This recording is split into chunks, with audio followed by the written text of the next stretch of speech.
Hello dear students, mean value theorem के concept पे ही बेस्ड अब हम लोग जेई एडवांस्ड के कुछ और प्रॉब्लम सॉल्व करते हैं। ये जेई एडवांस्ड 2020 का बहुत ही अच्छा प्रॉब्लम है। For a polynomial G X with real coefficients let mg denote the number of distinct real roots of gx। ध्यान रखिए यहाँ पर डिस्टिंक्ट रियल रूट्स की बात हो रही है, यानी कि अगर कोई रूट रिपीट हो रहा है, अगर कोई रूट 2 बार या 3 बार आ रहा है, mg क्या हो गया, number of distinct real roots, यानी कि उसको हम लोग एक ही काउंट करेंगे। यानी कि अगर किसी पॉलिनोमियल में ऐसा हो x minus a to the power 5, तो number of distinct real roots कितने हो गए इसके, 1। Suppose S is the set of polynomials with real coefficients defined by S is equal to, इस तरह S सेट को डिफाइन किया है। For a polynomial f let f prime and f double prime denote its first and second order derivatives respectively, then the minimum possible value of mf prime plus M F double prime where F belongs to S is. तो question आपसे basically ये पूछ रहा है कि अगर F कोई polynomial है जो इस सेट एस को बिलोंग करता है, तो minimum possible number of distinct zeros of f prime and f double prime, इन दोनों का सम क्या होगा। अब ये सेट एस कैसा है, उसमें क्या होगा, X square minus 1 whole square होगा, और यहां पर साथ में कुछ और बाराती आएंगे, 5x होगा। 5x कैसा है, देखो ये 3rd डिग्री का पॉलिनोमियल है। अब हमसे पूछा गया है कि ये जो पॉलिनोमियल है f, इसको हम लोग f लिख दें, s तो सेट हो गया ना, इसलिए इसको s नहीं लिख करके हम लोग इस पॉलिनोमियल को लिख देते हैं fx। तो क्योंकि हम लोग मिनिमम नंबर ऑफ जीरो की बात कर रहे हैं, तो हम लोग इस 5x को 1 ले लेंगे, यूनिटी कंसिडर करेंगे। क्यों यूनिटी कंसिडर करेंगे, इसको थोड़ा सा समझ लो। आप चाहें तो 5x को कुछ भी ले सकते हैं, 3rd डिग्री पॉलिनोमियल है, तो आप 5x को x माइनस 2 ले लीजिए, x माइनस 3 ले लीजिए, कुछ भी ले लीजिए। लेकिन अगर इस तरह के जितने भी फैक्टर्स आप लेंगे तो नंबर ऑफ जीरोस तो बढ़ता जाएगा ना, क्योंकि देखो fx क्या है, fx है this X square minus 1 whole square into 5x। तो अगर 5x में कोई भी x का फैक्टर आएगा, x माइनस 1, x माइनस 2, तो उसके कारण नंबर ऑफ डिस्टिंक्ट जीरोज बढ़ते जाएंगे। और हमें पता करना है minimum possible number of zero of f prime. तो f प्राइम का मिनिमम पॉसिबल जीरो के लिए हमें चाहिए कि f का मिनिमम पॉसिबल जीरो हो, तो इसीलिए हम लोग 5x को 1 कंसिडर करेंगे।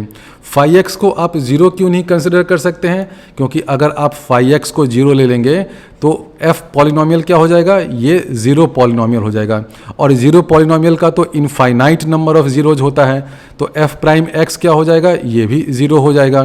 तो उस केस में तो minimum possible number of zeros आपको नहीं मिलेगा।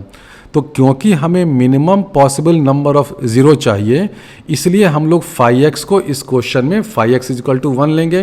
तो मिनिमम वाले केस में fx क्या हो जाएगा, ये सुंदर सा X square minus 1 whole square, ये पॉलिनोमियल हो गया। अब इस पॉलिनोमियल को हम लोग ऐसे लिख सकते हैं, this is equal to X minus 1 whole square into X plus 1 whole square. यानी कि ये बता रहा है पॉलिनोमियल कि मेरे 2 जीरोज हैं, 1 और माइनस 1, लेकिन दोनों ऑर्डर 2 के हैं।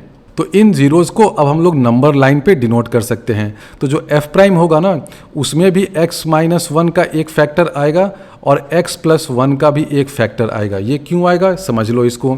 f फंक्शन जो है उसके जीरोज़ कहाँ कहाँ पे हैं, उसके जीरो है माइनस 1 पे और 1 पे, लेकिन माइनस 1 और 1 पे जो उसके जीरोज़ हैं उनका ऑर्डर क्या है, 2 है।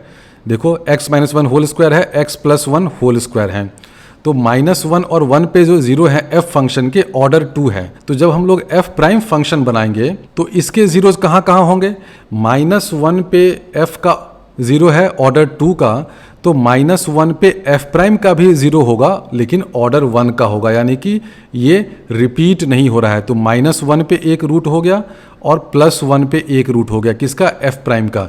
ये क्यों हुआ, आप मेरा एप्लीकेशन नंबर 2 जो मैंने रॉल्स थ्योरम में पढ़ाया था ना, उसको देखिए। वहाँ पर मैंने बताया था कि अगर f कोई पॉलिनोमियल है जिसमें x minus a to the power r है, यानी कि a जो है वो उस पॉलिनोमियल का जीरो है, लेकिन ये जीरो का ऑर्डर क्या है, r है, यानी कि x minus a to the power r है, साथ में कुछ 5x पॉलिनोमियल है, ठीक है। तो ये f एक पॉलिनोमियल है, तो जो f प्राइम होगा ना उसमें x is equal to a भी जीरो होगा, लेकिन f प्राइम के केस में रूट का जो ऑर्डर है, मतलब ऑर्डर मतलब कितना पावर आएगा, उसकी मल्टीप्लिसिटी हो जाएगी r माइनस 1। तो यहाँ पे देखो f के केस में ये 2 है, ये 2 है, तो जो f प्राइम होगा उसमें भी -1 और 1 रूट या 0 होगा, लेकिन उसका ऑर्डर क्या हो जाएगा, 1 हो जाएगा, क्योंकि f के केस में ऑर्डर देखो 2 है।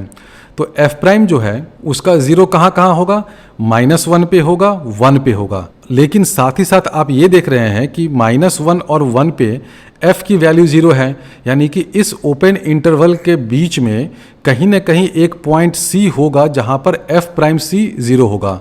तो रॉल्स थ्योरम के एप्लीकेशन से आप ये भी कह सकते हैं कि f प्राइम का एक और रूट कहीं पर होना चाहिए c, such that f prime c is equal to 0। तो जो f प्राइम फंक्शन है उसके minimum possible number of roots कितने हो गए, 3।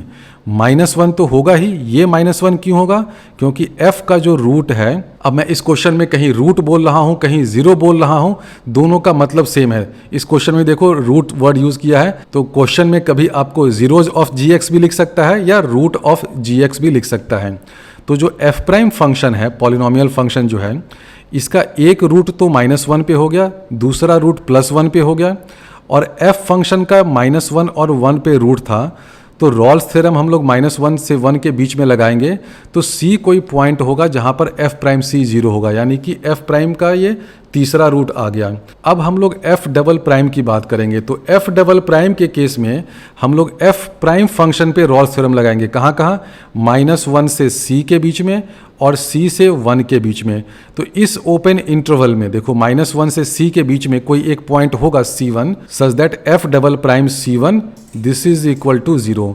उसी तरह जब हम लोग रॉल्स थ्योरम लगाएंगे c से 1 के बीच में, तो इस ओपन इंटरवल के अंदर में एक पॉइंट होगा, मिनिमम एक पॉइंट। कौन सा point, c2, such that f double prime c2 this is equal to 0। यानी कि f डबल प्राइम के मिनिमम पॉसिबल रूट्स कितने हो गए, 2, c1 c2, और f प्राइम के मिनिमम पॉसिबल रूट्स क्या हो गए, 3, -1 c और 1, यानी कि minimum possible value of m f prime plus m f double prime क्या हो जाएगा, 3 + 2 5। बेसिक कॉन्सेप्ट पे बेस्ड ये क्वेश्चन था। अगर आपका कॉन्सेप्चुअल अंडरस्टैंडिंग बिल्कुल क्लियर है तो इस क्वेश्चन को आप विदिन 1 मिनट सॉल्व कर सकते हैं। आपको बस ये ध्यान रखना था कि -1 और 1 पे रिपीट रूट है, तो जब भी डबल रूट होगा तो f प्राइम पे उस जगह तो रूट होगा ही, यानी कि -1 और 1 पे रूट हो गया, और इन दोनों के बीच में एक रूट होगा ही f प्राइम का, यानी कि f प्राइम का 3 रूट हो गया। 3 रूट से 2 ओपन इंटरवल मिला, और हर ओपन इंटरवल में f डबल प्राइम का रूट होगा, यानी कि 3 + 2 5, तो आंसर हो गया 5। अगला प्रॉब्लम सॉल्व करते हैं। ये JEE 2005 का प्रॉब्लम है। If fx is twice differentiable and f1 is equal to 1, f2 is equal to 4, f3 is equal to 9, then 4 option दे रखे हैं, पूछा है कि कौन सा ऑप्शन करेक्ट होगा। अब इस f फंक्शन के बारे में आप क्या बोल सकते हैं। आप देख रहे हैं कि 1 पे इसकी वैल्यू 1 है, 2 पे 4 है, 3 पे 9 है। तो बहुत से बच्चों को लग रहा होगा कि अच्छा सर ये fx फंक्शन जो है ये तो x² टाइप का कुछ दिख रहा है। बिल्कुल सही, ये उसके टाइप का दिख रहा है, लेकिन एग्जैक्टली ये x² हो जरूरी नहीं है। लेकिन इतना तो हम लोग जानते हैं कि ये जो फंक्शन है वो x² से मिलता जुलता है। एटलीस्ट 3 जगह पे, 1 पे, 2 पे और 3 पे इस fx फंक्शन की वैल्यू और x² की वैल्यू, ये दोनों क्या है, मैच कर जा रही है। यानी कि जो fx फंक्शन है वो x² से मिलता जुलता फंक्शन है।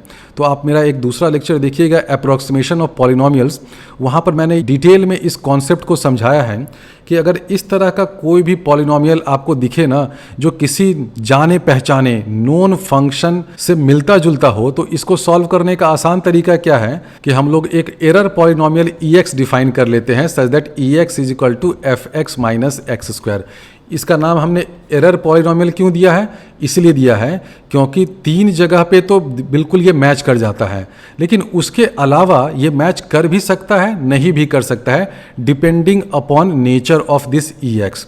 तो ये एरर कहने से आपको बेसिकली आइडिया मिल रहा है कि एक्चुअल फंक्शन जो हमें पता करना है fx माइनस x² किया है, यानी कि जिस चीज़ से हम लोग इस fx को अप्रॉक्सीमेट करना चाह रहे हैं। तो बेसिकली कुछ एरर तो आ सकता है ना, इसलिए यहाँ पर नाम मैंने ex लिख दिया है, एरर फंक्शन।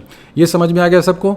ये एरर फंक्शन क्या हुआ, ex equal to fx minus x²। इसका नाम आप कुछ और भी दे सकते हैं, hx दे दीजिए, gx दे दीजिए, कोई फर्क नहीं पड़ता है। बस इस एरर की टर्मिनोलॉजी से थोड़ा सा आपको कॉन्सेप्चुअल क्लैरिटी होगी कि ये कहाँ से आया। आपको चाहिए fx फंक्शन के बारे में कुछ, आपको fx के बारे में बहुत कुछ नहीं पता है, लेकिन आप देख रहे हैं कि ये fx जो है वो x स्क्वायर से मिलता जुलता है, तो हम लोग लिखते हैं ex equal to F X minus X square. अब यहाँ से आप ये देख रहे हैं कि e ऑफ 1 क्या हो जाएगा, ये 0 हो जाएगा। क्यों? क्योंकि f ऑफ 1 क्या है, 1 है, और 1 स्क्वायर 1 है, 1 माइनस 1 0 हो गया। उसी तरह e ऑफ 2 क्या हो जाएगा, ये भी 0 हो जाएगा। e ऑफ 3 क्या हो जाएगा, ये भी 0 हो जाएगा। यानी कि एरर फंक्शन देखो ऐसा आया कि इसकी 3 0 तो हैं ही, 1 पे, 2 पे, 3 पे, इस 3 जगह तो इसकी वैल्यू 0 हो ही जा रही है। तो अब हम लोग रॉल्स थ्योरम लगाते हैं। ex जो फंक्शन है वो ऐसा फंक्शन है जिसके 3 रूट्स है, कहाँ कहाँ, 1 पे, 2 पे और 3 पे। तो जो e प्राइम होगा, e प्राइम के रूट्स कहाँ कहाँ होंगे, e प्राइम x के रूट्स यहाँ पर होंगे, 1 और 2 के बीच में कोई पॉइंट हो जाएगा C1, और 2 और 3 के बीच में कोई पॉइंट होगा C2।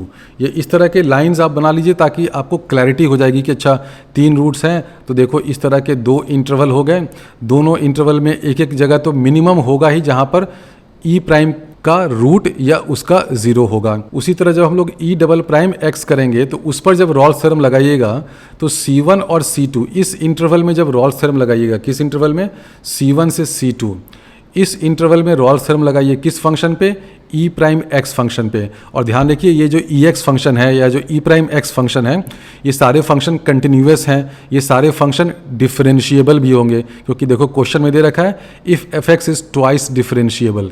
तो ex, e prime x, e double prime x सभी के सभी फंक्शन कंटिन्यूअस और डिफरेंशिएबल होंगे।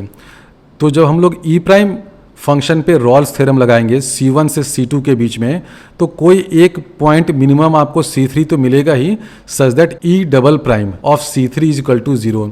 तो यहाँ पर आप कोई पॉइंट C3 ले लीजिए, such that e double prime of C3 is equal to 0। अब e double prime C3 is equal to 0, इसका मतलब क्या हो जाएगा, ex अगर ये है तो e प्राइम x फंक्शन के टर्म्स में क्या हो जाएगा, f prime x minus 2x हो जाएगा। e डबल प्राइम x करिएगा तो क्या हो जाएगा, f double prime x minus 2x है, तो उसका डिफरेंशियल कोएफिशिएंट 2 हो जाएगा। तो ये हट जाओ भाई, तो यहाँ से तो f double prime x minus 2 है। और हमने प्रूव कर दिया है कि e double prime x is equal to 0 for some C3। इसका मतलब f double prime x is equal to 2 for some x belonging to 1 2 3। तो डी ऑप्शन करेक्ट है, क्योंकि देखो ये जो C3 है वो क्या है, 1 से 3 के बीच में ही कहीं लाई कर रहा है ना। तो बहुत सिंपल ये क्वेश्चन था, आपको बस ये ध्यान में रखना था कि आप इस तरह का एक फंक्शन डिफाइन कर दीजिए या कंस्ट्रक्ट कर लीजिए।